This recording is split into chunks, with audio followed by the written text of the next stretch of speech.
Hi, my name is Florence Corwin, and this is the story of how my own birthday became a transaction where my sister got a brand new BMW and I got a bill for $10,000 from my own mother. They celebrated her with champagne and speeches. Me, I was thanked for helping with the setup. That night, I left a note and walked out of the house I helped hold together. But what hurts worse than being excluded is realizing it was never accidental. What kind of mother gifts one daughter a luxury car and hands the other an invoice, and when they came back to ask for help, I gave them what they gave me: silence. Would you have done the same? It was still light out when I walked across the yard that evening, though the sun had already started dipping low behind the pines that lined our street. The air carried a soft chill, the kind that made you fold your arms a little tighter around yourself, but the backyard was glowing. Rows of string lights looped from one tree to another, white tablecloths catching the golden light, platters of hors d'oeuvres set out like a wedding. I had spent the whole day setting it up, running back and forth between the kitchen and the yard, checking on the rented chairs, arranging flowers. My mother had been fussing with Callista's dress while I strung lights. I had told myself all week that this was a shared celebration. The invitations had said, "A birthday gathering for our girls." But as I crossed the yard at 7 o'clock, I saw the cake already rolled out onto the dessert table. 3 tiers, white fondant, gold trim, and just one name written across the top in looping script: Callista. I stared at it for a heartbeat, then told myself quietly, maybe the other name is on the second cake. Maybe they'll bring it out later. Guests were arriving steadily, some hugging me in passing, some asking where to put gifts. I smiled, pointed, answered questions about seating. I had even brought a small wrapped box for my mother, just a little pendant I'd saved for, something to thank her for raising us. It sat under my chair like an unspoken promise. An hour in, someone tapped a microphone. The soft hum of chatter died down. My mother stepped aside, and an MC, some friend of hers from church, beamed at the crowd. "Ladies and gentlemen," he said, "tonight we're here to honor a remarkable young woman." I stood, smoothing my dress, waiting for my name. "Let's welcome Callista Rhodes." Applause burst out like fireworks. People rose from their chairs. Callista glided forward in a pale pink dress, every hair in place, a practiced smile on her face. She kissed my mother on the cheek, took the mic, and began her speech. "Thank you all for being here. This has been such a year of growth for me, and I'm so grateful for my family's support, especially you, Mom. You've been my rock." I clapped with everyone else, though my palms felt cold. Not once did her eyes flick toward me. I told myself, it's fine, she's nervous, she'll mention me later. Then my mother stepped forward, holding a long, slim box wrapped in silver paper. Her eyes were wet. "Callista," she said, her voice trembling with joy. "You've become such a true woman of grace, and we couldn't be prouder. This is just a token to show you how much we believe in you." Callista peeled back the paper. Inside lay a car key, a little black fob with the BMW emblem catching the lights. A collective gasp went up, then applause. Someone yelled, "She deserves it!" Another clinked a glass. My mother slipped an arm around Callista's waist for the cameras. I stayed seated. My smile froze. I waited for even a glance my way, a word, some acknowledgement that I'd helped plan and pay for this night. Nothing. It was like watching a play where you thought you were a main character, only to realize you were cast as background. A little boy, my cousin's son, wandered over, looking at me curiously. "Are you the helper?" he asked. "The lady setting up the chairs?" My throat tightened. "No," I said softly. "I'm family." He tilted his head, not sure if he believed me, then ran off toward the car, where everyone had crowded around taking photos. I walked to the cake table, maybe to ground myself. The fondant shimmered under the lights. "Happy birthday, Callista," it read. My name wasn't hidden anywhere. There was no second cake. For a moment my mind slipped backward, snapshots of birthdays past, me at 8, blowing out candles on a store-bought cupcake because Callista had a dance recital and Mom was too busy for a party. Me at 16, getting a hand-me-down phone while Callista's Sweet 16 was on a yacht. I had always told myself they love me differently. Tonight, it felt less like a story and more like a verdict. They don't love me differently. They don't see me at all. The music swelled again, Callista laughing with guests around the car. I straightened my shoulders. The air smelled like grilled salmon and perfume and something else, something like the moment before a thunderstorm. I started walking toward the house. Maybe I'd leave early, pack up, head back to my apartment. At least there nobody expected me to clap. I reached the kitchen doorway when my mother appeared, wiping her eyes. "Don't leave yet," she said lightly, as though nothing was wrong. "I need to talk to you about something important." I paused, holding my clutch tighter. "What is it?" She folded her arms, voice shifting into that firm tone she used when telling me what chores were left. "Starting next month, you'll need to start paying rent. $10,000. Fair is fair." Her words landed like a gavel. In the living room, Callista laughed again, the car key dangling from her fingers. And just like that, my birthday turned into a bill. I didn't sleep much that night. The party kept echoing in my head. The cheers, the camera flashes, the hum of applause that had never once been for me. But louder than anything else was my mother's voice in the kitchen doorway, cool and casual as if she were asking me to pass the salt. "Starting next month, you'll need to start paying rent. $10,000. Fair is fair." I got up early, before the sun had fully risen. The house was quiet, the backyard still littered with empty glasses and deflated balloons from the celebration. I made my way to the dining room where the envelope she had handed me sat, untouched on the table. It was printed on standard white copy paper, neatly folded, stapled in the corner, like something out of a business meeting. There were line items: room and board, $7,000, utilities, $800, household contributions, $2,200. At the bottom, in bold, it read, "Total due, $10,000. I blinked at it.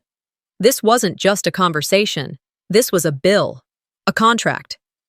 I sat down slowly, letting my fingers hover over the paper, afraid to even touch it again. She had actually typed this. She had sat at her computer, opened a spreadsheet, and assigned me a dollar value. I couldn't decide what stung more, that she'd done it, or that she hadn't flinched, handing it to me like it was the most normal thing in the world. The smell of coffee drifted in from the kitchen. I followed it out of habit, finding her standing at the stove, humming a gospel song as she poured herself a cup. "Mom," I said quietly.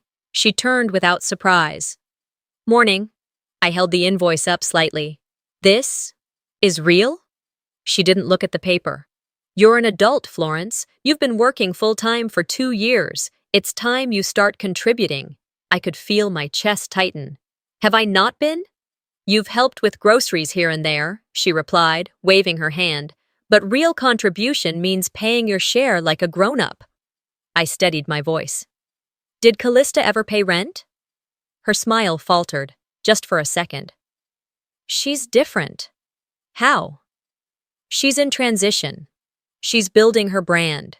She needs support right now." "And I don't?" My mother shrugged, almost dismissively. "You're stable. You've always been self-sufficient. You'll figure it out." She turned her back, setting her mug on the counter, humming again. That was the end of the conversation, just like that. I walked out of the kitchen and into the living room, trying to collect myself. Guests were still lingering from the night before, someone's aunt picking up leftovers, a friend of Callista's scrolling on her phone. As I passed, one of them nudged the other and said, "She's so quiet, huh?" The other woman laughed. "She's always been that way, real private, doesn't need much attention." I stopped short, and before I could turn around, I heard my mother's voice float in from the kitchen again. "Oh, Florence, she's always been like that. Quiet, she doesn't need all the fuss. Very private child." Very private child. The words hit harder than I expected, not because they were new, but because they'd been repeated for years, used like a shield, like a justification. They said it like it was a trait, something I was born with. But they had made me quiet. They had made me invisible. My mind wandered back, unbidden, to the year I turned 14. Callista had a pageant that week. I remember sitting on the edge of my bed, waiting for someone to bring home a cupcake or even a card. Nothing came. And again, at 20, college graduation. I had walked the stage summa cum laude. My mother had handed me a planner with the words, "Now the real world begins," scribbled in Sharpie. No dinner, no balloons, no photos. Back in the present, I turned toward the hallway and made my way to my room. I needed air, space, solitude. Inside my bedroom, the silence wrapped around me like an old coat. I looked around at the familiar clutter. My worn-out laptop blinking low battery, the planner from graduation still tucked on the shelf, unopened. On the desk was the gift I'd bought for my mother, still unwrapped. I picked up my phone. A message blinked on the screen. "Galen. How's the party?" I stared at the text, then replied, "It's Callista's show, as always." No need to elaborate. He'd understand. He always did. I placed the phone down and stood by the closet for a moment, then opened the doors and pulled out the small rolling suitcase I'd kept tucked away for weekend trips. I placed it on the bed and unzipped it slowly. The act felt unreal, like I was preparing for a trip I hadn't planned. Only this time, it wasn't a getaway. It was a departure. I began running calculations in my head. How much savings did I have? Could I get a short-term rental? Maybe Galen would let me crash on his couch for a few days. I hated the thought, but I hated this house more right now. I looked down at the invoice again, my name printed at the top like a tenant. Florence Corwin, amount due, $10,000. I set it on my desk, picked up a sticky note from the drawer, and scribbled 3 words. "We'll talk tomorrow." I stuck it on my bedroom door. Then I locked it. That night, I lay on my back in the dark, staring up at the ceiling fan as it creaked in its slow, lazy spin. I tried to find sleep, but my thoughts refused to quiet. The same lines repeated over and over. "She's different. She needs our support. You've always been stable. She doesn't need all the fuss." Maybe they were right. Maybe I didn't need parties or applause. But deep down, I knew it wasn't about fuss. It was about being seen, about not having to earn acknowledgement like it was a reward. My jaw clenched. I whispered into the dark, more to myself than to anyone else. I do deserve respect, and I'm done pretending otherwise. And the more I remembered, the more I realized this wasn't the first betrayal, just the most expensive one. I sat there in the dim light of my room, the glow from the street lamp painting stripes across the floor. The invoice lay folded on my desk like a verdict, but what kept pressing into my chest wasn't the number at the bottom. It was the pattern, the quiet, steady erasure I'd learned to live with. I leaned back in the chair and shut my eyes. My mind started unspooling, pulling up memories I hadn't visited in years. It wasn't just about rent. It wasn't just about Callista's BMW. It was about a lifetime of moments where I'd been invisible and taught myself to call it humility. One image came back sharply. The video. I had spent 2 nights putting it together, a birthday tribute for both of us, or at least that's what I thought. Old photos from childhood, shaky clips of our late father holding us when we were toddlers, his handwriting on cards, his voice in one of the home movies saying, "You're both my girls." I had paired those images with music he loved, soft piano, nothing dramatic. I sent it to Mom a week before the party to include in the slideshow she'd promised. But that night, when the projector lit up the backyard screen, there was no trace of it. Instead, a glossy montage played of Callista on red carpets, Callista at charity galas, Callista posing in designer gowns. A voiceover listed her achievements like an infomercial. Not a single frame of me, not even one of us together. I remember leaning over to my mother while guests clapped. "Where was the rest of it?" I whispered. She didn't even look at me. "It didn't fit the theme," she murmured. "Callista's brand is cleaner, more professional." Cleaner. More professional. My father's voice, my years of photos, the only proof that we'd ever been a family, all off-brand. It was as if the life we'd actually lived together was messy, and therefore disposable. I stood up and left the screen that night, but I hadn't let myself feel it until now. Sitting in my room, invoice in one hand, memories flooding in, I finally saw it for what it was. Not a one-time mistake, but a habit. A system. I thought of other small betrayals. My first school recital, Mom and Dad were supposed to come. They didn't. Callista had a modeling shoot. Christmas after Dad died. I cooked the entire meal while Callista posed for photos in the kitchen with her boyfriend. The family newsletter Mom sent out every year, Callista's accomplishments in bold at the top. My name, if it appeared at all, buried at the bottom. Florence is working and doing well. I had told myself these were just habits, that they didn't mean anything, but habits carve grooves. After enough years, they become the landscape you live in. And the landscape I lived in was one where I set the table and they took the picture. Later that night, long after the last guest had gone and the house was quiet again, I heard voices drift from the kitchen. I had gotten up to get a glass of water and froze when I caught Callista's voice, low but sharp. "What if she tries to make things messy?" she said. "What if she goes public?" Mom's voice followed, cool as always. "She won't. She never does. That's the beauty of Florence. You can take from her, and she'll still set the table." My heart thudded once, hard. My fingers tightened around the edge of the hallway wall. Then the deeper stab, Mom's voice even lower, like a promise. "And once the estate's cleaned up, this house is yours. She doesn't need to be part of it." Callista laughed. "Perfect!" I stood there, the cool air from the vent washing over me, and finally understood. They didn't just forget me. They had planned to remove me. Erasure wasn't just a side effect. It was the plan. I moved back to my room quietly, shut the door, and sat on the edge of my bed. My hand went automatically to the top drawer of my nightstand, where an envelope had lain for years, my father's last letter. I'd never opened it. I told myself I wasn't ready, but tonight it burned in my hand like a coal. I didn't open it yet, but I knew it was time. Maybe not this second, but soon. I whispered into the dark, not as a plea, but as a fact. If I stay quiet again, it's on me. I turned on my laptop. I scanned the rent invoice into a PDF and emailed it to myself with the subject line, "Evidence." My fingers hovered over my phone, then typed to Galen, "I think it's time. I might need your couch." I opened my bank app. Numbers flickered on the screen, my savings, my checking, my small investments. It wasn't a fortune, but it was mine. I started calculating what I could pull out, how fast I could leave. Each keystroke felt like drawing a blueprint for escape. The house was silent now, but it felt less like home than ever. It felt like a set, and I was the stagehand packing props after the actors had left. I lay back on the bed, the envelope still in my hand, and stared at the ceiling. For the first time in a long time, my mind wasn't foggy. It was sharp, cold, clear. This wasn't about rent. This wasn't even about a car. This was about who I had been trained to be and who I was about to stop being. The next morning, I didn't wake up bitter. I woke up clear. By the time the sun climbed high enough to warm the windows, I was already seated at the kitchen table, pretending to scroll through my phone while the smell of toasted bagels and that overpriced vanilla coffee blend filled the air. Callista and Mom sat across from me, laughing softly over something on her Instagram.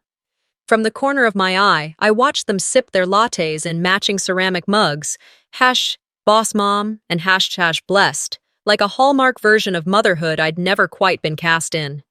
It was strange, sitting there in that stillness after the night before. I wasn't angry. I wasn't even particularly sad. I just felt empty, like something had been vacuumed out of me, and in its place was this cold, clear resolve that wasn't going anywhere. I set my phone down quietly and rose from the table. "I need to grab something from my room," I mumbled.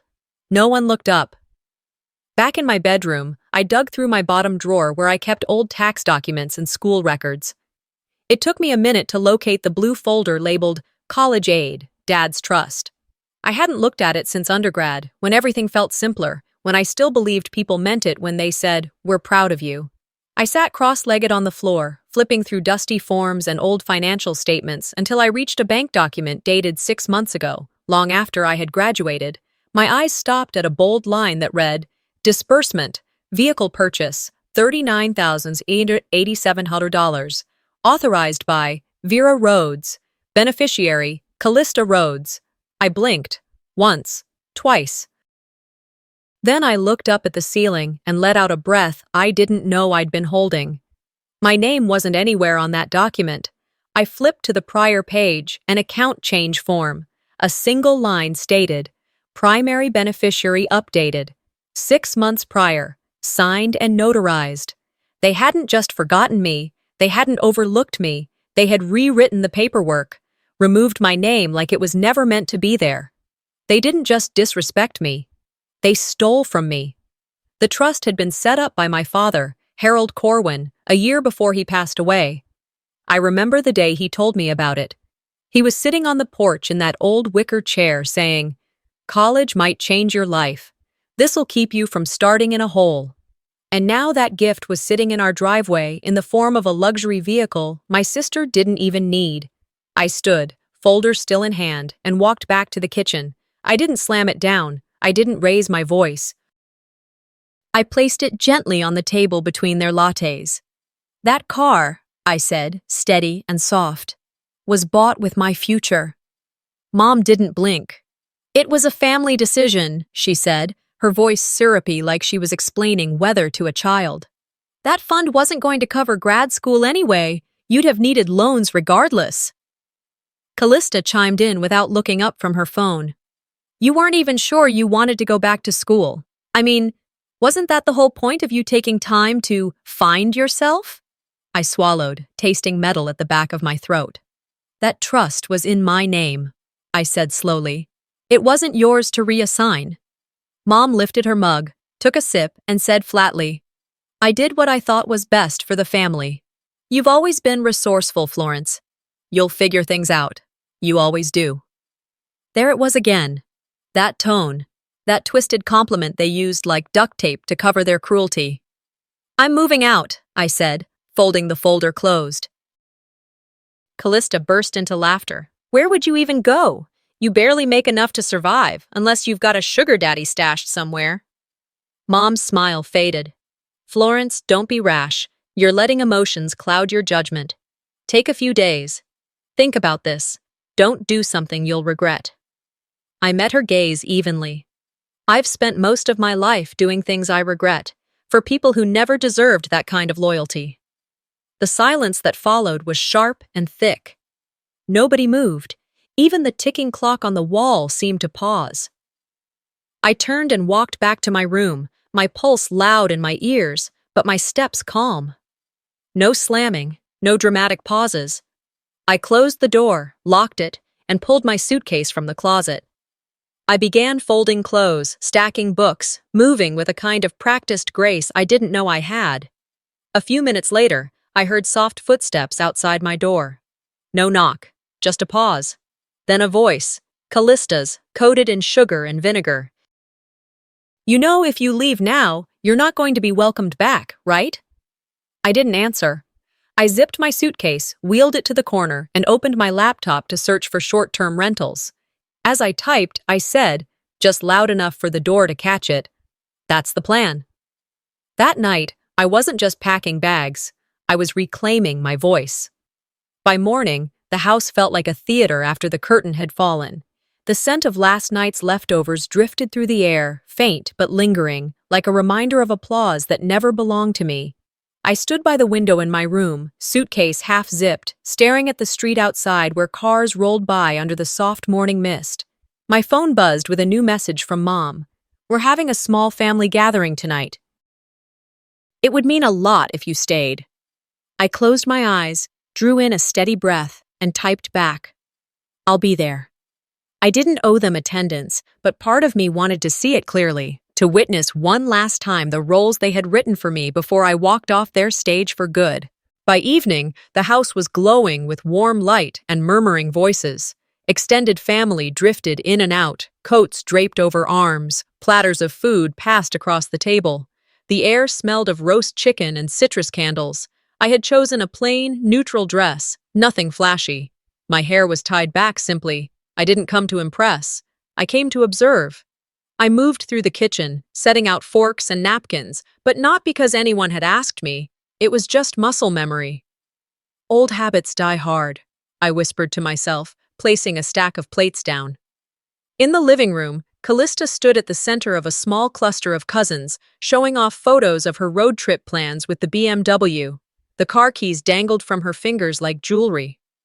Dinner passed in a blur of chatter and clinking cutlery. I sat near the edge of the table, answering polite questions with polite answers. An uncle asked if I was still between things. A cousin commented on how quiet I'd always been.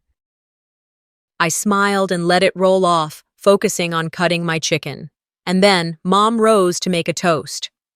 "To Callista," she began, lifting her glass, "for all she continues to accomplish, for making this family proud, and for reminding us of what true ambition looks like." The guests clapped. Callista beamed. Mom turned slightly. "And of course, to those who helped make tonight possible, the caterers, and our dear Florence for helping with the setup." Polite claps. Some nods. I felt my stomach go cold.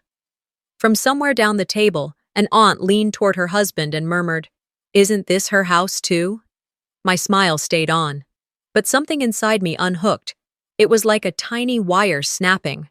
I kept eating, kept smiling, but my mind drifted backward. A porch swing, a humid summer night, me at 22 with my diploma still warm in my hands. Mom sitting across from me saying, "Once you finish undergrad, I'll help you through your master's." That's what your father would have wanted. Her voice had been so soft, so sure, that money was now a car sitting outside, gleaming under the porch light. That promise had been a leash, not a gift. She never intended to help me. She just needed me to stay dependent, needed me to keep setting the table. I closed my eyes briefly at the table now, inhaling the scent of lemon and chicken, and opened them again with a kind of calm I hadn't known before. After dessert, I found Mom in the kitchen loading plates into the dishwasher. Callista was nearby, laughing with a cousin over some inside joke. I waited until the cousin drifted away, then stepped closer. "Why do I get thanked like I'm the help?" I asked quietly. Mom looked up, blinking as if confused.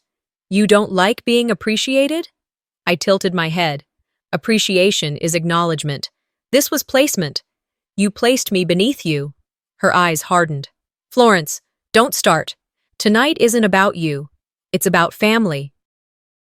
About Callista's future." I exhaled slowly. Exactly. Her future. Bought with my past. Behind me, Callista's voice floated in, sugar-laced but sharp. "Let's not make a scene, Flo. It's a bad look." I turned halfway, meeting her eyes.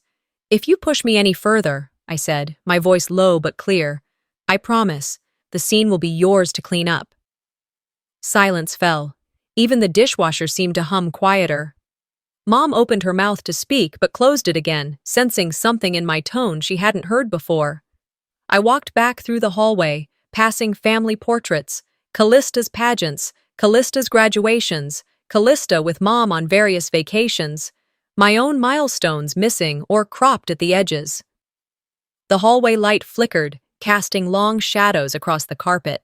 When I stepped into my room, the door clicked shut behind me like a lock on the past. My suitcase stood open on the bed, waiting. I sat beside it, running my fingers over the zipper, and let out a breath that was half relief, half grief. For the first time in years, my voice didn't tremble. It wasn't loud, it wasn't angry, but it was mine, and I wasn't going to hand it back. The morning after the gathering, sunlight crept in through the blinds like it didn't know any better. It lit up the same walls that had once meant home, now just echoing back the quiet decision I'd made the night before. I got up before the house stirred. The air was cool, still holding on to the chill from the night. I moved through the familiar rooms like a ghost, present, but already gone in my mind. My suitcase stood zipped at the door. I'd packed it after everyone went to bed. No noise, no drama, just me, folding my life into canvas and wheels. I double-checked the dresser drawers, the back of the closet, under the bed. Nothing left behind except the memories I had no choice but to carry. Before leaving, I walked into the kitchen and stuck a note to the fridge. I didn't sign it with love or anger, just truth. It read, "I'm not angry, I'm just finished." Then I locked the front door behind me for what I thought would be the last time. Galen lived about 15 minutes away, a modest duplex near the community park. When I pulled up, He was already waiting outside with a to-go cup of coffee in one hand and a key in the other. No lecture, no questions, just a quiet, "Come on in."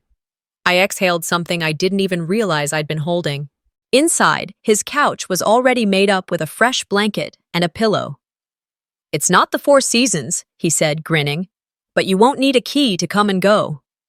I sat down and let the silence wash over me, a peaceful silence. No tension clinging to the walls, no sideways glances, no, "You know how your sister is." Just space, safety. A few hours passed, enough for me to send off some job-related emails, scroll through listings for small rentals, and eat half a muffin Galen left on the counter. I was halfway through a second cup of coffee when a jolt of panic hit me. The letter, my father's letter. It had been in the nightstand drawer since the day of his funeral. I'd never opened it, not because I didn't want to, but because I wasn't ready. I always told myself I'd know when the time was right. And now, more than ever, it felt like I needed to read his words. I grabbed my keys and told Galen I'd be back in 20 minutes. The house was quiet when I pulled into the driveway, the curtains drawn. I walked up the steps, reached into my bag, and pulled out my key. It didn't turn. I paused, tried again. Nothing. Maybe I was holding it wrong. I flipped it, jiggled it. Still jammed. Then I noticed the yellow sticky note taped above the doorknob. "Time to grow up. Independence starts with finding your own keys." It was in Callista's handwriting, neat, cutesy, with a little heart at the end like she was branding her betrayal. I just stood there for a moment, not mad, not surprised, just stunned by how unsurprising it was. That they'd gone ahead and changed the locks while my clothes were still warm in the suitcase. I sat down on the porch steps. The wood was cold beneath me. A drizzle had started, thin, almost unnoticeable, but enough to cling to the edges of my sleeves. I called my mother, voicemail. I sent a message. "I just need Dad's letter. I'll be in and out. Please." No reply. I sat there for almost an hour. The drizzle turned into real rain. Cars passed, dogs barked somewhere in the distance. Still nothing. I tried to remind myself of all the times I had gone out of my way for them. The time the water heater broke, and I paid the repair bill without saying a word. When Callista's car battery died, and I drove across town with jumper cables and no thanks. When Mom needed help with her taxes, I skipped dinner plans to walk her through every line, every grocery run, every light bulb I replaced. Every night I gave up sleep to keep the house running, unpaid, unnoticed, unreciprocated. I reached into my bag, pulled out a small notebook, and started listing every expense I'd covered since I'd moved back in 5 years ago. Internet, $1,200 groceries, at least $6,000, home repairs, $4,800 washer and dryer, $2,300 utility bills, $3,200 miscellaneous, gas, Callista's emergencies, emergency vet visit, $3,500, replacing Callista's shattered phone screen, $320 therapy sessions I paid for when Mom needed to talk but couldn't afford it, $900. The numbers piled up faster than I expected. In the end, over $34,000. And they still had the audacity to hand me a bill. To lock me out. To leave me in the rain like a stranger trying to break into her own life. I shut the notebook, stood up, and walked back to the car. The house behind me didn't feel like home anymore. It felt like a place I'd once tried to belong to. A place that had quietly rejected me years before I noticed. Back at Galen's, I was soaked to the knees. He opened the door before I even knocked. "You okay?" he asked gently. I nodded. Wet, but clear-headed. He stepped aside. "You want to talk?" "Not yet." I passed him the notebook. "But I did some math." He glanced at the list and raised an eyebrow. "This is how much you've paid?" "Yep." He set the notebook down and looked at me. "You deserve better, and I think you already know it." I didn't hesitate this time. "Next time they come knocking," I said, taking off my wet jacket, "I won't answer." By the end of the second week at Galen's place, I had finally slipped into a rhythm that didn't feel like survival. It wasn't glamorous. It wasn't Instagram worthy, but for the first time in a long time, it was quiet. Not the kind of quiet that buzzes with tension or hovers before a storm, but a genuine stillness, the type that lets you hear your own breath and realize how long it's been since you listened to it. Galen's couch had molded itself to the shape of my body. I had a favorite throw blanket now, frayed at the corners, too warm for summer, but perfect for the brittle chill of early winter. His silence, once slightly unnerving, had become my shelter. He didn't ask invasive questions. He didn't offer forced pep talks or urge me to process anything. He just made space, and in that space, I was learning to exist again. One night, for no particular reason other than the ache for normalcy, I cooked dinner. Just something simple. A chicken stir-fry with too much garlic and not enough finesse. We ate on mismatched plates while a Coltrane record hummed low in the background, the vinyl crackling like an old memory. Galen nodded in quiet approval between bites. We didn't talk much, but it was the best meal I'd had in weeks, not because of the food, but because no one at the table expected me to be anything but full. And then it happened. I was curled up under the blanket, laptop propped on my knees, half checking emails I didn't care about when muscle memory took over. I opened Instagram without thinking, fingers moving faster than my brain, just a harmless scroll to fill the lull. But there it was. A photo. Not just any photo. A carefully filtered, professionally lit, soul-piercing image. Callista, my sister, sitting on the patio of one of those overpriced brunch spots downtown. Her signature wide-brimmed hat shaded her face just enough to appear mysterious, but not unrecognizable. She was smiling across the table at someone I hadn't seen in months. Derek. My Derek. My ex-Derek, to be fair, but still, the man I'd spent 3 years with, the man I almost moved in with, the man who once memorized my coffee order and made playlists for my road trips.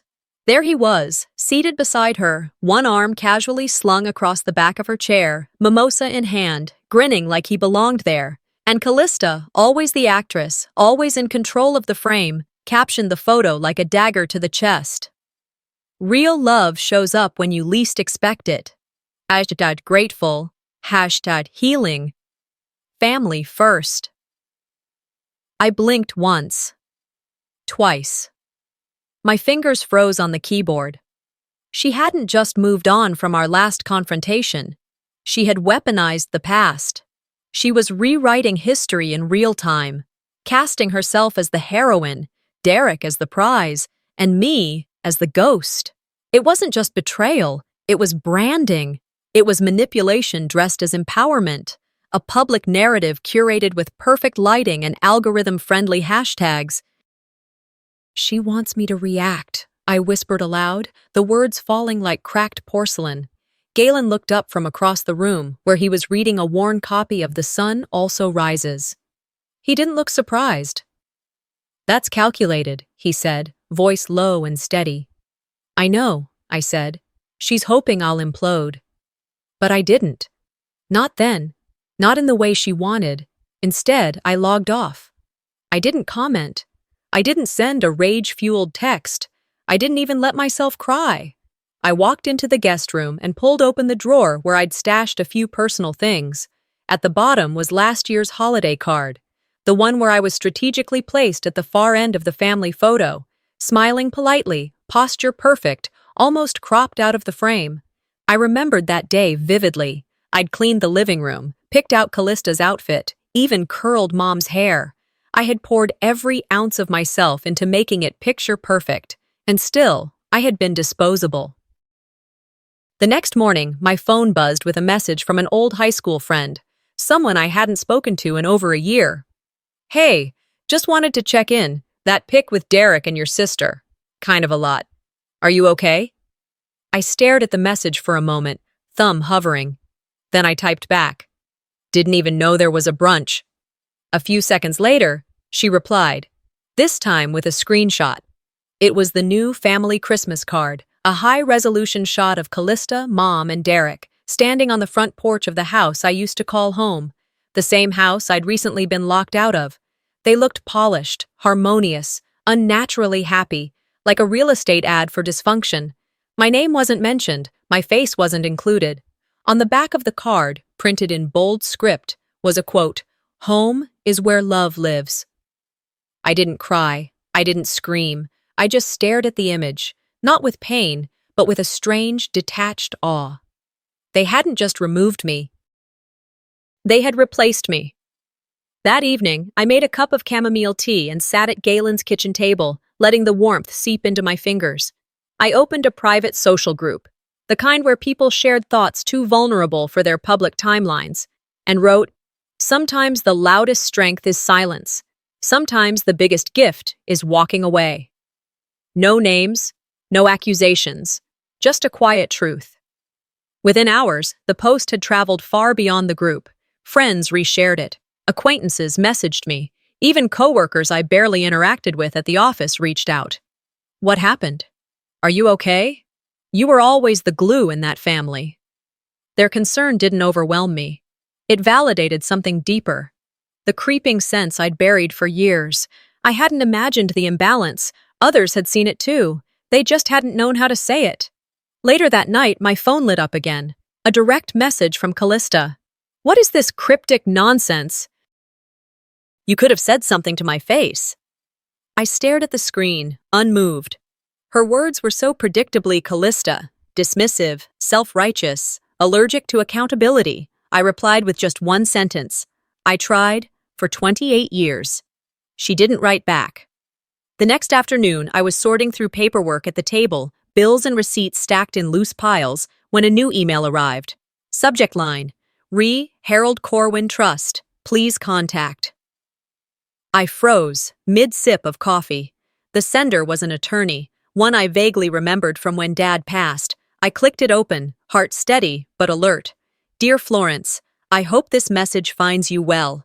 We've recently uncovered documents pertaining to an updated version of your father's estate plan. I believe it would be in your best interest to schedule a time to speak. Please let me know when you're available." I set the mug down slowly. There was no sharp intake of breath, no dramatic clutch of the chest. Just a quiet click in my mind, like a door unlocking. Dad hadn't forgotten me, and neither had his lawyer. The weeks after my post felt like living on a fault line. The tremors came quietly. Small texts from relatives I hadn't heard from in years. Screenshots of Callista's increasingly frantic posts. Messages from friends asking if I was okay. I didn't reply to most of them. I didn't need to. For the first time in my life, the narrative was moving without me pushing it. Then, one Saturday morning, there was a knock at Galen's door. 3 sharp raps. Unfamiliar. Urgent. He looked at me from the kitchen, brow furrowed. "You expecting someone?" I shook my head. I hadn't given my new address to anyone except my HR manager and the electric company. When I opened the door, Callista was standing there. Mascara streaks carved dark rivers down her cheeks. Her blouse was wrinkled, and she clutched a purse to her chest like a lifeline. She smelled faintly of wine and cold perfume. I messed up," she said, voice trembling. "I need help. Mom's losing the house, and I have nowhere to go." For a moment, I was 14 again, watching her cry over a broken tiara while I cleaned frosting off the kitchen floor. My instincts tugged at me, the old programming that said comfort first, boundaries later. But I stayed still. I leaned against the door frame, arms crossed. "Did you bring your own key this time?" Her lips parted like she was about to speak, but nothing came out. I didn't invite her in. Instead, I motioned toward the steps where she could sit. She hesitated, then sat down heavily, covering her face with her hands. As she sat there, my mind drifted backward. Years I hadn't let myself revisit. I remembered my first year out of college, working 2 part-time jobs, trying to keep my head above water. My student loan grace period had ended, and I couldn't afford the textbooks for my continuing education certificate. I'd asked Mom for $300, barely anything compared to what she regularly spent on Callista's wardrobe. She'd looked at me like I was asking for a kidney. "Oh, we all make choices," she'd said. "Learn to live with yours." That was the day I stopped asking for help.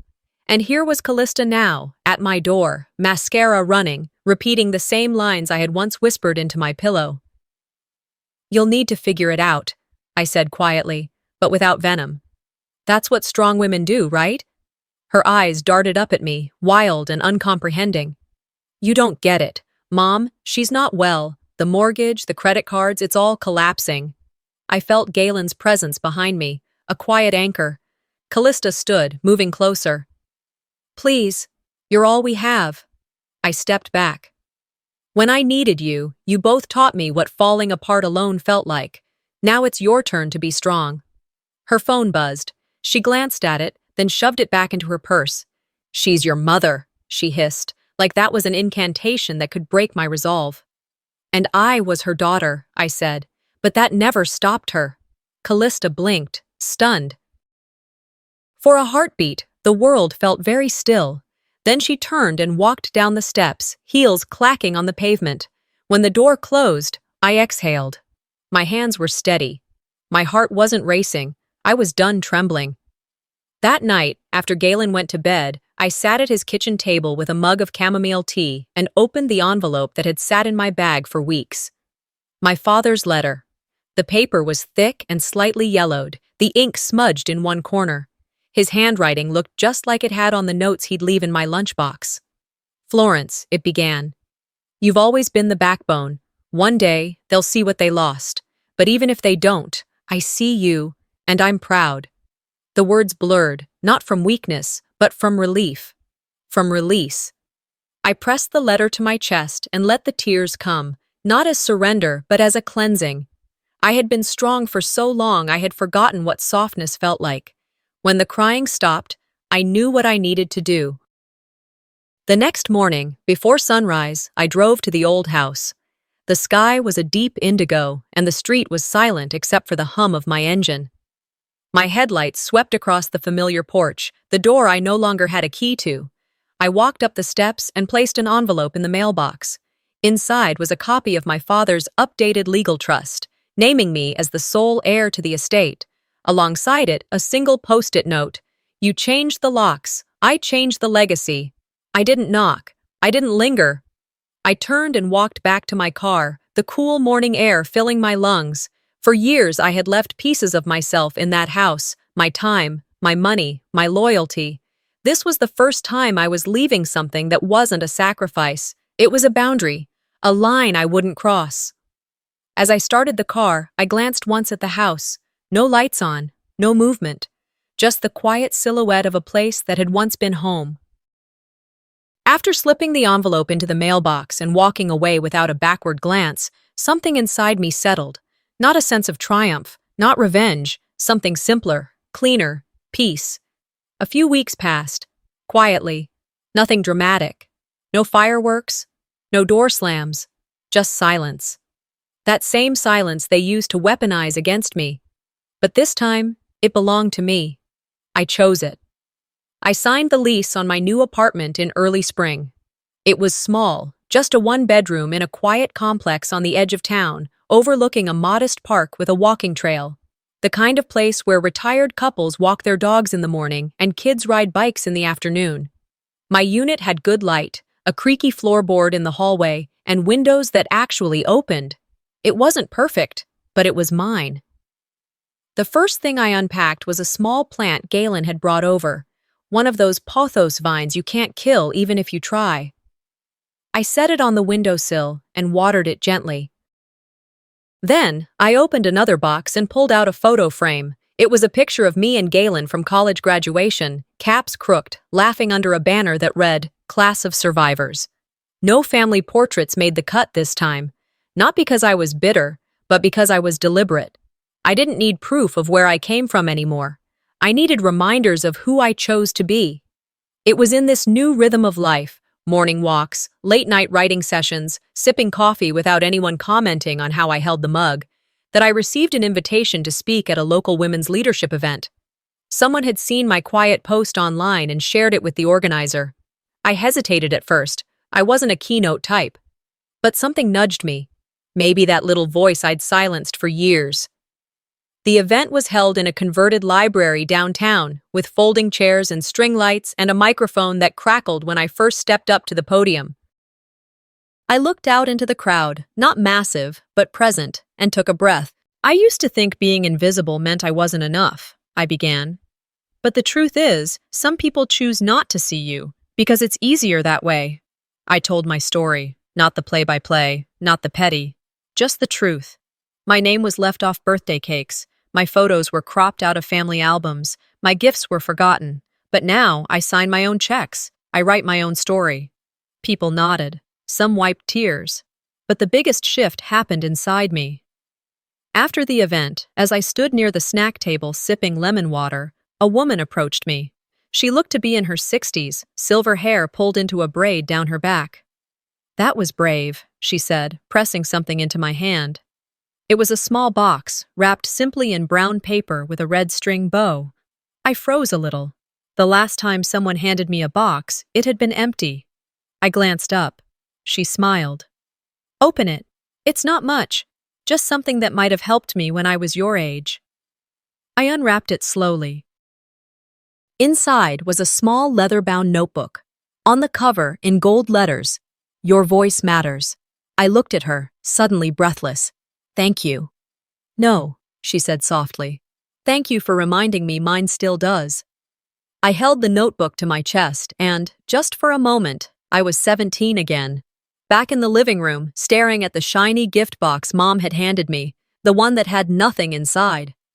I'd smiled anyway, told her I loved it. I never said a word. But this time, this one wasn't empty. And neither was I. The months moved forward with quiet dignity.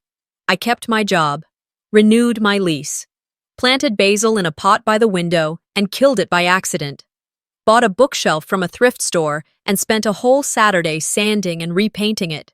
Life didn't become perfect. It became mine. Callista moved in with a friend after being evicted. I heard from mutual friends that she'd gone quiet online. No more curated brunches, no more hashtags about healing. Vera still lived in the old house, though now the porch paint had started peeling and the yard didn't look as immaculate as it used to. Time has a way of aging everything, especially illusions. Every so often, they reached out. A text, a forwarded email, a "hope you're doing well" message with no substance. I responded politely, briefly, never cold, but never inviting. That was the difference between bitterness and boundaries. I kept my distance not because I hated them, but because I finally loved myself enough to protect the peace I had built. One evening, just before bed, I opened the leather notebook and began to write. I was never invisible. They just closed their eyes. I left because I had to. I stayed gone because I chose to. I signed it like I signed everything now. Florence Corwin, daughter, fighter, author of my own peace. Sometimes the greatest inheritance isn't money, it's finally owning your name. Sometimes the people who are supposed to love us the most are the ones who teach us how to live without them. This story wasn't just about money or birthday parties, it was about reclaiming worth when no one else will give it to you. Have you ever had to walk away from your own family just to protect your peace? Share your story in the comments below. I'd love to hear it. And don't forget to subscribe for more real-life stories that dig deep, heal, and empower.